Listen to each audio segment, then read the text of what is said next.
ओम नमः शिवाय दोस्तों, कैसे हैं आप सब। स्वागत है आपका हमारे चैनल पर। एक बात हमेशा याद रखिएगा, अगर आपकी आवाज़ ऊंची है तो कुछ लोग आपको सुनेंगे, लेकिन अगर आपका व्यक्तित्व ऊंचा है तो हर कोई आपको सुनना चाहेगा।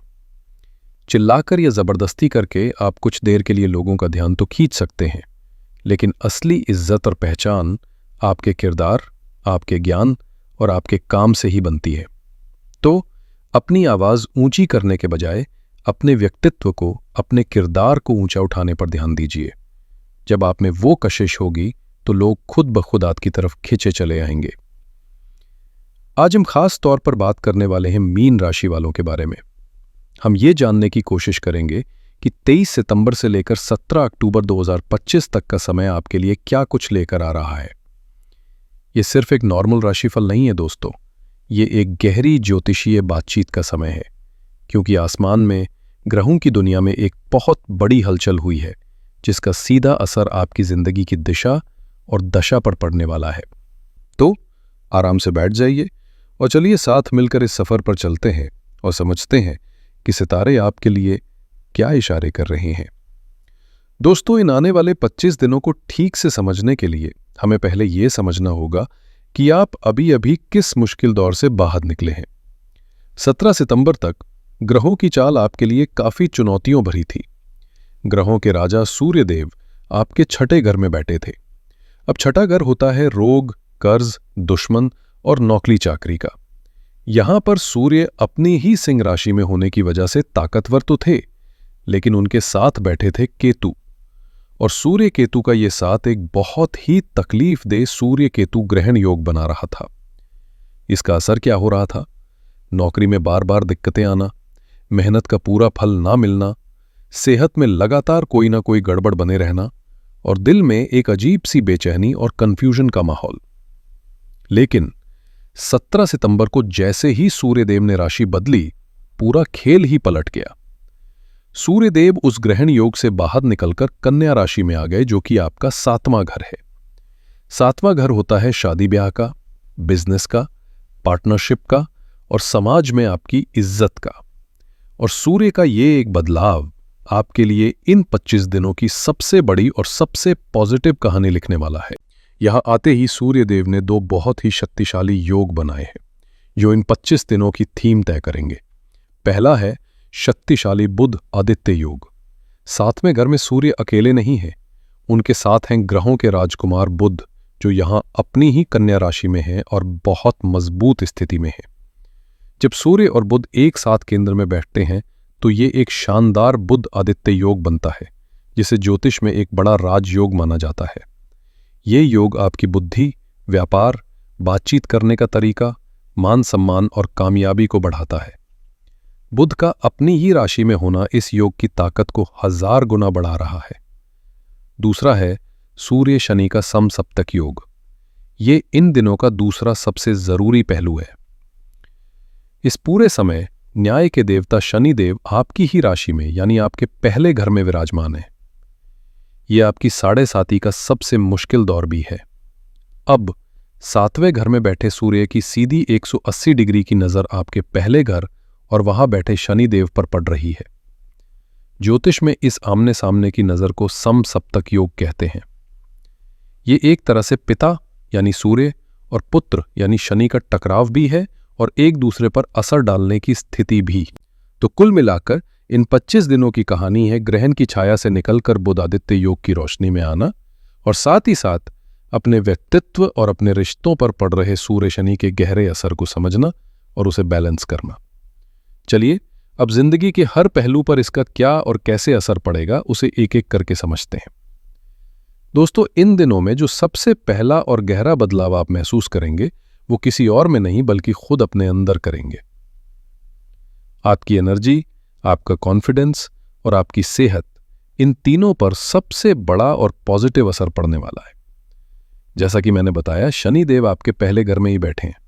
7.5 का ये दूसरा दौर इंसान को दिमागी तौर पर थका देता है, हर काम में देरी करवाता है और मन पर एक अनजाना सा बोझ बनाए रखता है। सेहत में भी उतार चढ़ाव लगे रहते हैं। हो सकता है आप पिछले कुछ समय से खुद को थोड़ा सुस्त, एनर्जीलेस और नेगेटिव महसूस कर रहे हो, लेकिन अब सातवें घर से सूर्य देव की सीधी रोशनी आप पर पड़ रही है। इसे ऐसे समझिए जैसे एक अंधेरे कमरे में किसी ने एक पावरफुल स्पॉटलाइट जला दी हो। सूर्य का यह प्रकाश सीधे शनि के अंधकार, सुस्ती और नेगेटिविटी को काटने का काम करेगा। इसका असर क्या होगा? आपके अंदर एक नई ऊर्जा और गजब का आत्मविश्वास जागेगा। जो सुस्ती और आलस आप पर छाया हुआ था वो अब हटने लगेगा। आपका कॉन्फिडेंस जो शायद लड़खड़ा गया था वो वापस लौटेगा। आप हिम्मत भरे फैसले ले पाएंगे। सेहत में आपको एक चमत्कारिक सुधार देखने को मिलेगा।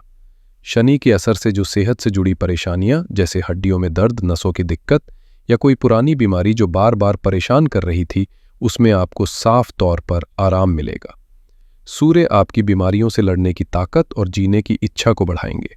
साथ ही दिमागी तौर पर आप बहुत क्लियर महसूस करेंगे। जिंदगी को लेकर जो कन्फ्यूजन बना हुआ था वो अब खत्म होगा। सूर्य ज्ञान और आत्मा के कारक हैं। उनकी रोशनी आपको ये समझने में मदद करेगी कि आपके लिए क्या सही है और क्या गलत। आपको अपनी जिंदगी का रास्ता अब ज्यादा साफ दिखाई देगा, लेकिन सावधानी भी बरतनी है। सूर्य राजा है और शनि सेवक। जब राजा की नज़र लग्न पर पड़ती है तो इंसान के अंदर मैं की भावना यानी अहंकार बढ़ सकता है। आपको इस बात का खास ध्यान रखना होगा कि आत्मविश्वास घमंड में ना बदले।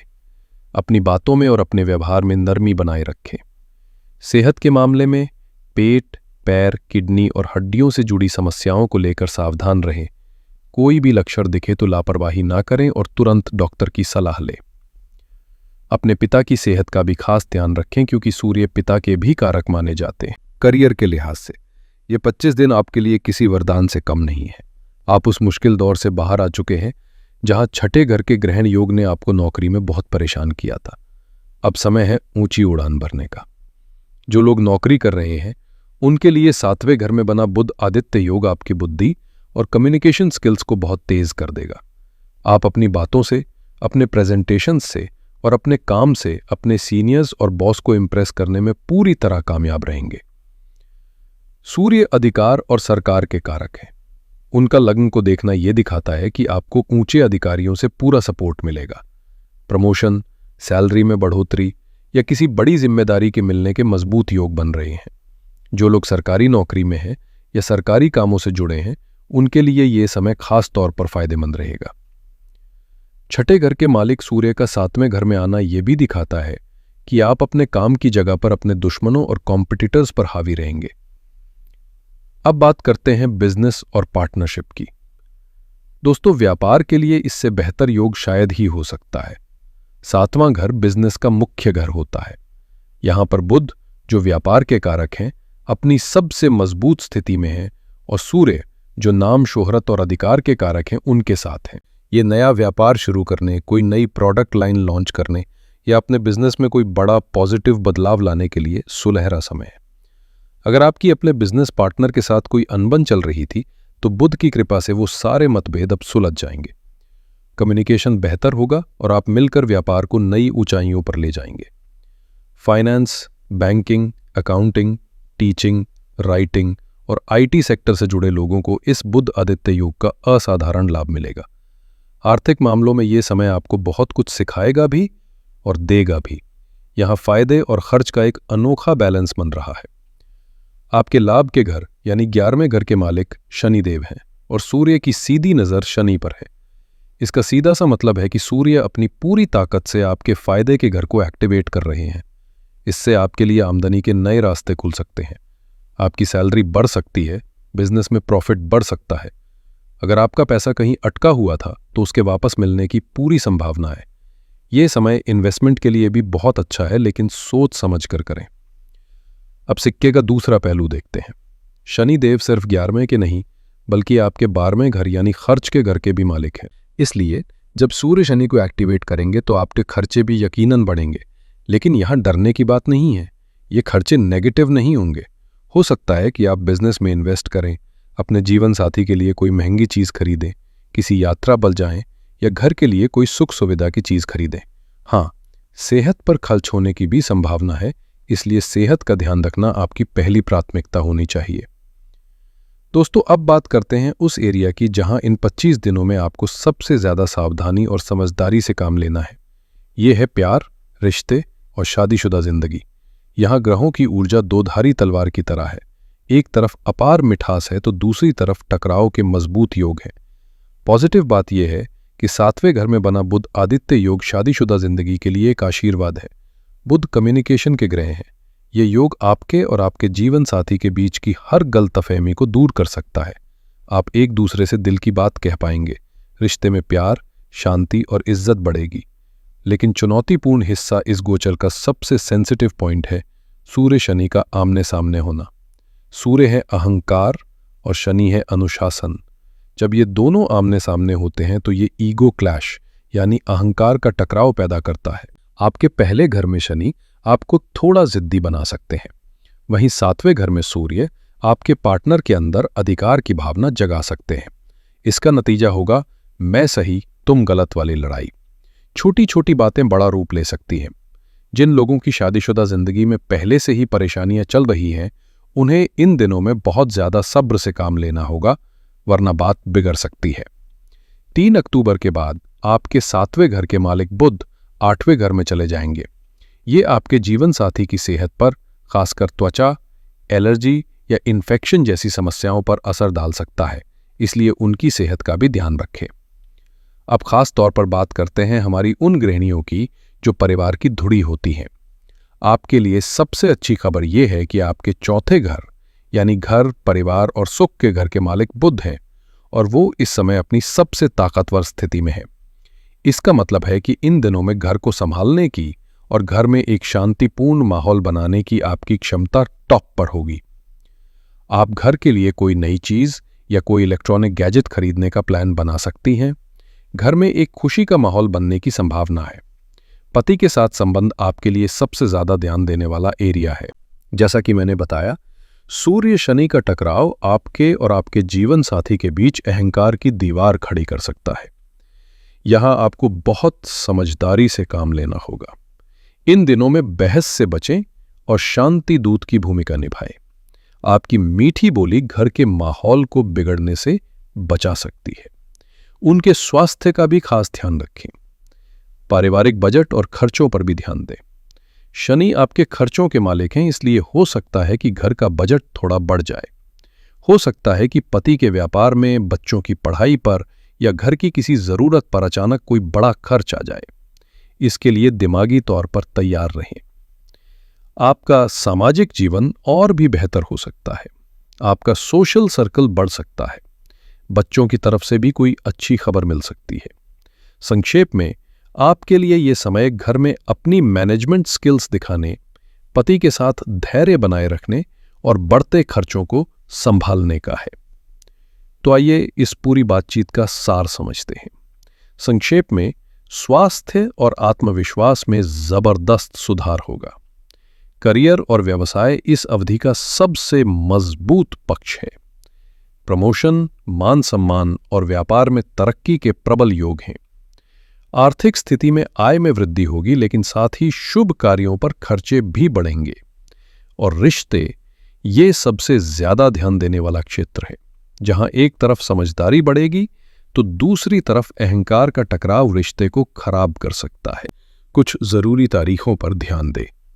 23 सितंबर से 3 अक्टूबर का समय विशेष रूप से बुध आदित्य योग के शुभ फलों के लिए उत्तम है।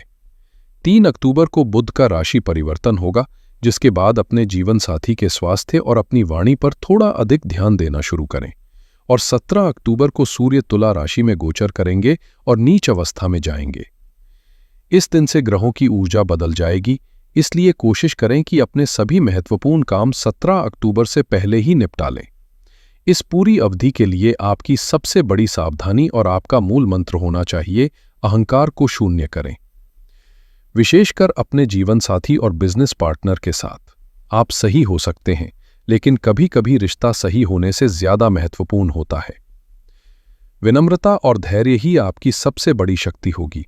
ग्रहों की इस जटिल ऊर्जा को संतुलित करने और जीवन में शुभता को बढ़ाने के लिए मैं आपको कुछ बहुत ही सरल और प्रभावी उपाय बता रहा हूं। पहला, सूर्य देव की कृपा के लिए प्रतिदिन सुबह स्नान के बाद उगते हुए सूर्य को तांबे के लोटे से अर्घ्य दें। उस जल में चुटकी भर पीली सरसों और कुछ दाने अक्षत के जरूर डालें। अर्घ्य देते समय सूर्य के मंत्र ओम कांतिदाय नमः का 11 बार जाप करें। शनिदेव की शांति के लिए सूर्य और शनि के इस टकराव को शांत करने की शक्ति भगवान शिव के पास है। इसलिए प्रतिदिन या कम से कम हर शनिवार को किसी भी शिवलिंग पर कच्चा दूध और सफेद तिल मिलाकर अभिषेक करें और फिर शुद्ध जल चढ़ाएं। वहां बैठकर ओम शंभवे नमः मंत्र की 1 माला जाप करें। और तीसरा, बुध देव की शुभता के लिए हर बुधवार को गाय को हरा चारा या हरी सब्जियां खिलाएं। ये एक अचूक उपाय है जो आपके व्यापारिक निर्णयों को सही करेगा और आपकी वाणी को प्रभावशाली बनाएगा। ये उपाय बहुत सरल हैं, लेकिन अगर आप इन्हें श्रद्धा से करेंगे तो आप निश्चित रूप से ग्रहों की नकारात्मक ऊर्जा को सकारात्मक दिशा में मोड़ पाएंगे। तो मीन राशि वालों, ये आने वाला समय आपके जीवन के कैनवस पर एक नया रंग भरने आ रहा है। ये आपको उस अंधेरी सुरंग से बाहर निकालकर रोशनी में लाने का समय है जिसका आप शायद बहुत समय से इंतजार कर रहे थे। अवसर आपके दरवाजे पर दस्तक दे रहे हैं। बस आपको अपने अहंकार को थोड़ा सा पीछे रखकर खुले दिल से उनका स्वागत करना है। मैं महादेव से प्रार्थना करता हूं कि ये समय आपके जीवन में अपार सफलता, अच्छा स्वास्थ्य और मधुर संबंध लेकर आए। आशा है आपको ये विस्तृत विश्लेषण पसंद आया होगा। अगर ये वीडियो आपके जीवन में कोई मूल्य जोड़ता है तो कृपया इसे लाइक करें, अपने प्रियजनों के साथ शेयर करें और इस चैनल को सब्सक्राइब करना ना भूलें ताकि आप भविष्य में कोई भी महत्वपूर्ण जानकारी मिस ना करें। आपके आने वाले समय के लिए अनंत शुभकामनाएं। हर हर महादेव।